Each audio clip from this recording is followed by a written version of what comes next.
Ini dengan Ibu Nani Sundari, saya sudah berusia 45 tahun, lahir pada tanggal 10 Desember tahun 1979. Profesi saya sekarang adalah sebagai guru RA. Dan kebetulan sebagai kepala sekolah di RA yang Ibu dirikan ini yaitu RA Ali Farhan. Selain sebagai kepala sekolah, Ibu juga menyempatkan untuk pegang kelas, yaitu kelas B di RA Ali Farhan. Saya sebelum mendirikan RA Ali Farhan sudah mengajar di 2 TK. Yang pertama yaitu di TK Asy-Syafa'ah, itu tahun 2018. Kemudian dari TK Asy-Syafa'ah saya pindah ke RA Al Barokah. Di sana diminta untuk menjadi kepala sekolah. Jadi dari 2018 sampai 2010. Kemudian saya keluar dari RA Al Barokah mendirikan lembaga sendiri di sini yaitu RA Ali Farhan. Jadi saya mendirikan RA Ali Farhan ini dengan alasan yang pertama yaitu dulu di lingkungan wilayah Kebonsari ini masih sedikit lembaga pendidikan yang jadi seperti ini. Kami mendirikan RA Ali Farhan ini terinspirasi dari keinginan saya untuk memberikan hadiah terindah untuk anak saya yaitu Ali Farhan. Pada waktu Mas Ali Farhan ini merayakan ulang tahunnya yang ke-5. Mas Ali Farhan ini pada waktu itu usia 5 tahun dan pada ulang tahunnya itu saya harus memberikan hadiah terindah. Dari itu saya mendirikan RA Ali Farhan, kemudian saya namakan RA Ali Farhan dengan nama anak saya sendiri. Itu. Dan yang kedua yaitu untuk di lembaga-lembaga TK di sekitaran lingkungan kami ini, pada waktu itu untuk biaya masuknya itu sudah sangat tinggi sekali dan masyarakat di sekitarnya itu masih banyak masyarakat menengah ke bawah. Nah, berangkat dari sana saya punya inisiatif ingin menolong orang-orang yang kemampuannya masih berada di tahap menengah dan ke bawah waktu itu. Jadi saya mendirikan RA dengan biaya pendaftaran yang sangat murah sekali waktu itu. Dan kebetulan karena saya ini basicnya dari lembaga basic pendidikan agama, maka saya juga berinisiatif untuk mendirikan lembaga yang bernafas religius seperti itu. Jadi madrasah yang unggulannya bersifat religi seperti itu. Berangkat dari pendidikan, basic pendidikan saya sendiri yaitu dari kalau SD-nya SD dasar negeri, kemudian SMP-nya saya SMP Negeri 8, kemudian SMA-nya saya sambil mondok di SMA Nuris Jember yang sekarang sudah sangat terkenal sekali. Kemudian ini S1-nya saya menempuh S1 di Stein Jember. Pada waktu itu masih bernama Stein Jember karena sekarang sudah menjadi Winhas Jember ya, seperti itu. Terus akhirnya dari sana alhamdulillah ketika saya sudah mendirikan lembaga ini disambut dengan baik oleh masyarakat sekitar karena pada waktu pendiriannya itu saya juga meminta persetujuan yang pertama yaitu dari keluarga dulu, kemudian dari masyarakat sekitar. Saya jalan door to door dari rumah ke rumah untuk meminta persetujuan dari warga sekitar karena kita berada di lingkup lingkup rumah yang perkampungan yang rapat ya, jadi saya takut mengganggu atau bagaimana. Ternyata animo masyarakat itu baik sekali menyambut niat saya untuk mendirikan RA di sini. Alhamdulillah, apalagi lembaganya itu bernafaskan religius seperti itu dan kami juga lebih mengunggulkan religi daripada umumnya. Tapi sebenarnya meskipun kita sudah bersifat religi, tapi untuk umumnya juga masih bagus juga ketika lulusan kami itu diterima di SD negeri, di SD swasta yang juga bagus seperti Darussalam, Mima dan lain sebagainya seperti itu. Dan dari situ juga alhamdulillah masyarakat sangat mendukung dan akhirnya beliau-beliau semua menandatangani persetujuan untuk didirikannya RA Ali Farhan di lingkungan RW 033 Kebonsari Jember ini seperti itu. Oke, terkait kesulitan-kesulitan yang kami alami di sini, saya pikir tidak terlalu banyak kesulitan yang kami alami, hanya mungkin terkait dengan masalah data-data formalitas seperti KK, akte, mungkin itu saja yang dulu-dulunya masih ada dari siswa kami yang belum berakte, belum masuk di KK seperti itu, tapi karena kami dampingi, kami beri arahan, akhirnya tidak dalam jangka waktu tidak lama sudah bisa diurusi untuk surat-surat tuntutan untuk masuk di Al-Fathan seperti itu. Terus yang menjadi kendala kami juga di sini apa? Karena minat dari masyarakat sekitar sini dan masyarakat yang agak jauh juga, karena siswa kami bukan hanya dari sekitar lingkungan sini saja, tapi banyak dari lingkungan Keranjingan, dari Tegal Gede, dari bahkan kemarin ada yang dari Arjasa, siswa kami ada yang dari Arjasa, sangat niat sekali yang mau berangkat, dan alhamdulillah setiap hari dia rutin sekolah, aktif sekolah, setiap hari diantar sama orang tuanya ke sini. Terus yang tahun sekarang ini bahkan ada yang dari Mangli, siswa Ali Farhan, ada yang dari Mangli, terus ada yang dari kampus UNED, ada yang dari sana sekarang ini. Alhamdulillah, jadi siswa kami itu bukan hanya dari masyarakat sekitar yang ada di sini, tapi dari luar-luar wilayah RW kami juga sudah banyak seperti itu, alhamdulillah. Dan kendala yang kami hadapi di sini adalah kekurangan ruangan. Sebenarnya kami ingin memperluas ruangan yang ada, karena dari fasilitas ruangan yang ada itu otomatis akan bisa lebih banyak menampung siswa seperti itu. Karena kalau ruangan yang ada masih seukuran itu, saya pikir menampung siswanya tidak bisa banyak kayak gitu. Itu kalau di tahun awal-awal itu kami sampai overload, kami menolak siswa karena itu kekurangan ruangan untuk tempat belajar itu. Oke. Ya, visi misi dari lembaga kami yaitu mencetak generasi Quran, itu yang sangat kami tekankan untuk anak-anak generasi penerus kita nanti. Jadi anak-anak sejak dini sudah kita kenalkan tentang ilmu Al-Quran. Salah satu unggulan di sini yaitu hafalan surat Al-Waqiah, seperti itu, hafalan surat-surat pendek dari yang ini yang di juz 30 itu. Kemudian juga materi mengaji setiap hari di sekolah seperti itu, hafalan-hafalan surat pendek dan lain sebagainya seperti itu. Dan misinya di sini juga kita berupaya untuk membentuk karakter anak yang beriman dan bertakwa, berakhlakul karimah, berprestasi, belajar sambil bermain, bermain seraya belajar seperti itu. Untuk materi inti dari hari Senin sampai hari Sabtu itu kita menekankan kepada yang pertama, kalau untuk hari Senin itu kita pengenalan bahasa Indonesia, yang untuk hari Selasa itu kita pengenalan bahasa Inggris baik berupa kosakata dan lain sebagainya seperti itu. Untuk hari Rabunya kita pengenalan kognitif, untuk hari Kamisnya bahasa Arab, hari Jumatnya kita praktek sholat bersama untuk sholat wajib seperti itu pada hari Jumat, dengan anak-anak disuruh membawa mukena dan sarung. Tapi kalau untuk kesehariannya siap pagi itu sebelum kita memulai pelajaran inti, kita berkumpul di musola untuk melaksanakan sholat duha setiap pagi seperti itu. Kecuali hari Jumat itu memang sudah fokus pada pelajaran agama, tentang akhlak dan lain sebagainya, sudah ketauhidan, akhlak dan lain sebagainya itu pada hari Jumat. Kalau hari Sabtu kita lebih kepada kegiatan ekstrakurikuler dan olahraga seperti itu. Jadi dalam 1 bulan itu kegiatan ekstrakurikuler selama 3 minggu setiap hari Sabtu, dan hari Sabtu terakhir itu kita jalan-jalan dalam rangka mengenalkan anak-anak pada lingkungan sekitar sekolah seperti itu, dan sambil olahraga seperti itu. Okay. Ya, alhamdulillah selama ini kalau dikatakan sibuk, yang jelas pasti sibuk ya, karena Bu Nani selain sibuk dengan urusan kelembagaan di sini, Bu Nani juga aktif di organisasi yang Bu Nani ikuti di sini, yaitu yang berkaitan dengan sekolah, yang berkaitan dengan lembaga, yaitu organisasi IGRA. IGRA ini adalah Ikatan Guru Raudatul Atfal yang ada di Kabupaten Jember, dan kebetulan Bu Nani adalah sekretaris di kabupaten seperti itu. Terus untuk di kecamatan, saya adalah ketua kecamatan IGRA Sumbersari seperti itu. Oke. Terus untuk di kegiatan KKRA, karena selain IGRA di Kabupaten Jember juga ada KKRA. KKRA ini kelompok untuk khusus kepala saja dan Bu Nani sebagai wakil ketua.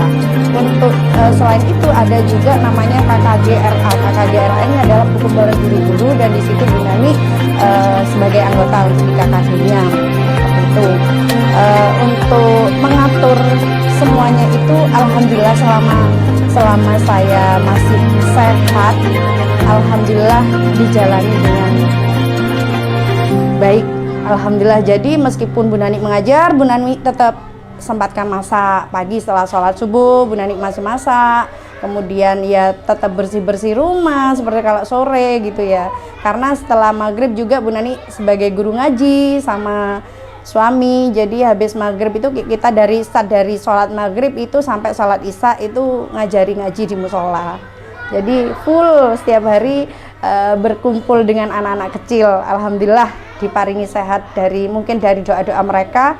Alhamdulillah selain jadi guru, sibuk dengan lembaga, dengan keluarga juga alhamdulillah masih bisa intens dengan keluarga, meskipun sering saya tinggal rapat kesana kesini seperti itu. Alhamdulillah masih bisa ngurusi keluarga juga. Perasaan saya yang jelas sangat senang sekali, sangat bangga sekali, karena apa? Selain ini bermanfaat untuk keluarga saya sendiri, juga warga sekitar, saudara-saudara terdekat, saudara-saudara jauh, dan juga bagi warga yang kurang mampu, karena selama ini banyak dari mereka-mereka itu justru kesulitan mencari lembaga karena mahalnya biaya pendaftaran waktu itu. Dan alhamdulillah di era Ali Farhan menjadi pilihan, karena selain mutu dari pendidikan yang ada yang kami tawarkan, juga biayanya masih terjangkau seperti itu. Jadi efek manfaat untuk sekitar ini sangat bagus, jadi itu sangat membanggakan buat Bu Nani seperti itu. Kebetulan waktu itu setelah lulus S1 Bu Nani masih menerima bimbel. Jadi sambil kuliah Bu Nani menerima bimbel, jadi ngelesi tiap sore, ya ngelesi setiap sore sampai kemudian Bu Nani nikah. Kemudian setelah nikah itu, yaitu jarak berapa tahun dari nikah itu 1,5 tahun Bu Nani sudah ngajar di TK itu. Padahal sebenarnya Bu Nani ini jasanya kan S1 PAI Tarbiyah, Tarbiyah PAI, dan waktu itu seharusnya Bu Nani ini ngajarnya di level SMP ke atas, tapi karena waktu itu namanya pengabdian, tidak harus kita harus di sana atau di sini, ya namanya pengabdian, penerapan ilmu. Jadi Bu Nani start mulai itu daftar di TK Asyafaah itu, diterima di sana ngajar. Kemudian karena satu dan lain hal, kemudian ada saudara Bu Nani mendirikan RA, Bu Nani diminta untuk menjadi kepala sekolah. Akhirnya Bu Nani keluar dari TK Asyafaah, kemudian di RA Al Barokah itu sebagai kepala sekolah. Kemudian jarak 2 tahun dari RA Al Barokah, karena Bu Nani punya kemampuan dan yaitu punya inisiatif untuk memberikan hadiah terindah buat anak saya, Mas Ali Farhan Ramadan. Akhirnya didirikanlah waktu itu, karena Bu Nani bukan orang kaya yang banyak biaya, banyak uang untuk mendirikan lembaga. Waktu itu kebetulan punya sapinya Mas Ali. Mas Ali itu dulu suka kambing, suka sapi, kok suka hewan-hewan itu. Akhirnya Bu Nani jual waktu itu dengan harga 6 juta, kemudian ditambah jual perhiasan dan lain sebagainya. Akhirnya didirikanlah ruangan. Waktu itu ruangan, kemudian Bu Nani berusaha dibantu dengan teman juga untuk ngurusi izin operasionalnya dan lain sebagainya seperti itu. Akhirnya sudah resmi pada tahun 2011 izin operasional sudah turun dengan siswa yang sangat banyak sekali. Waktu itu ada 100 lebih siswa saya. Kemudian ya alhamdulillah masih standar, masih bertahan seperti itu. Jadi sampai ke 80, 50 mungkin, karena memang satu dari segi angka kelahiran kan juga berpengaruh sama bertambahnya TK-TK yang ada di sekitar sini. Alhamdulillah dari sekian banyak TK yang ada di sekitar sini, di lingkungan Kebonsari sini, Lajen Sutoyo sini ada banyak TK. Di sebelah ini ya masih satu RW, di sini ada TK Ar-Rahman. Lebih dulu dia yang berdiri, kemudian ada TK Nurul Fajar. Jadi ada TK Al-Ikhlas. Jadi kami dikelilingi TK, dan alhamdulillah untuk RA Ali Farhan masih dipercaya sama warga sekitar untuk mendidik putra-putrinya, alhamdulillah seperti itu. Nggih. Di sini nggih, di RA Ali Farhan sendiri itu. Kalau waktu Uminya masih ngajar di RA Al Barokah sempat ikut, tapi belum terdaftar sebagai siswa di sana, hanya ikut saja. Kemudian pas 5 tahun kan pas 5 tahun Bu Nani mendirikan RA Ali Farhan, akhirnya Alif juga terdaftar sebagai siswa pertama di sini di RA Ali Farhan, seperti itu. Memang sempat banyak yang bertanya, kok namanya lucu Ali Farhan, sedangkan TK-TK yang lain kan Al Hidayah, Nurul Fajar, apalah istilahnya nggih. Kok namanya orang Ali Farhan gitu. Banyak yang bertanya seperti itu. Terus saya utarakan, di kantor aja nama Ali Farhan ini mudah dikenal dan banyak disorot. Di kantor Kemenak itu ya pokoknya sudah di bagian Penma itu RA Ali Farhan pasti sudah tahu semua RA Ali Farhan. Jadi dikenal. Kenapa kok pakai nama RA Ali Farhan? Yaitu karena memang itu saya hadiahkan untuk anak saya gitu kan gitu. Kalau prestasi siswanya alhamdulillah sudah banyak sekali ya, sudah banyak prestasi dari siswa kami, yang banyak itu juga di bidang tahfidz, seperti itu lomba-lomba ketangkasan juga ada ya, dari 2010 sampai sekarang sudah 13 tahun. 2023 banyak piala yang sudah kami raih gitu. Bisa-bisa dalam, terkadang kalau memang sudah alhamdulillah nggih, tiap ini pas satu event saja kadang kita meraih 2 piala seperti itu. Kalau untuk guru-gurunya alhamdulillah juga ada beberapa yang berprestasi, semisal kayak lomba puisi seperti itu ya, lomba-lomba yang sifatnya menghibur, ada lomba ketangkasan, ada juga kayak seperti lomba tim poli kayak gitu. Jadi Bu Nani selain sebagai ibu guru, ibu rumah tangga, juga pintar main payung, meskipun masih lokalan. Ya, seperti itu.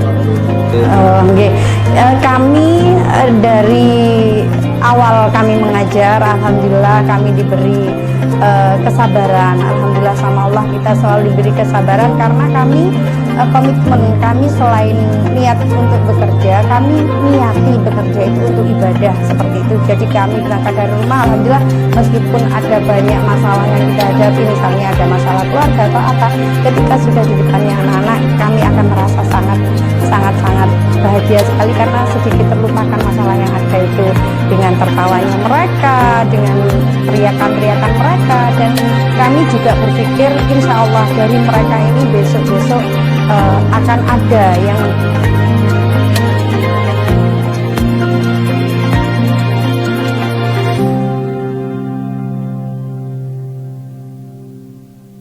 memang ada yang terlihat nakal sekali, terlihat tidak kondusif di kelas. Terkadang ada memang seperti itu, karena memang sudah sesuai usia mereka. Jadi waktu konsentrasinya itu tidak lama.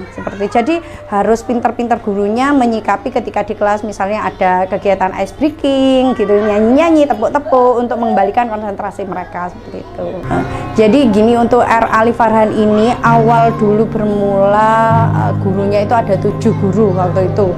Ada 7 guru, tapi karena terkait dengan kualifikasi pendidikannya ada yang mengundurkan diri, karena minimal guru di RA itu harus S1.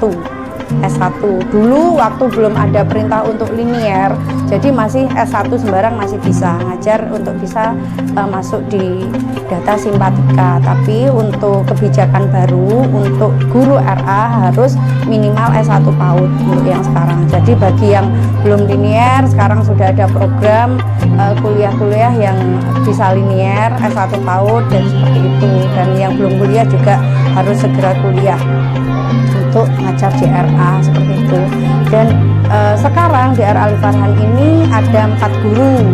Ada 4 guru, karena yang guru yang satunya sudah 2 guru ini mutasi karena memang sesuai dengan ijazahnya seperti itu. Jadi ada 2 yang mutasi, yang satu itu mengundurkan diri, yang 2 mutasi. Jadi kami tinggal berempat itu. Dan yang berempat ini sudah sesuai dengan kualifikasi pendidikan S1 PAUD. suka duka ketika kita bersama mengajar di RA ini, ada banyak hal-hal yang sudah kita lewati bersama. Ketika kadang kita ada beda pendapat dengan sesama guru, kemudian ada hal-hal yang kurang berkenan dari kadang ya berangkat dari guyon-guyon, kadang ya dari masalah ketika kita memusyawarahkan tentang pembelajaran untuk anak-anak. Terkadang ada hal-hal gesekan-gesekan di antara kami, dan alhamdulillah karena kami semua bersaudara, jadi semuanya bisa terlewati dengan baik. Gitu. Jadi untuk semua yang mungkin bercita-cita untuk menjadi pendidik, saya doakan semoga berhasil menjadi pendidik. Keberhasilan di situ yaitu dari bagaimana kita memanage emosi kita, kesabaran kita, terus kekuatan kita untuk menjadi seorang pendidik. Karena di sini bukan hanya berbicara tentang masalah transfer ilmu, tapi juga bagaimana kita menjadi manusia yang bisa menjadi contoh bagi mereka, terutama tauladan tentang sikap moral kita sebagai pendidik untuk anak-anak kita, seperti itu.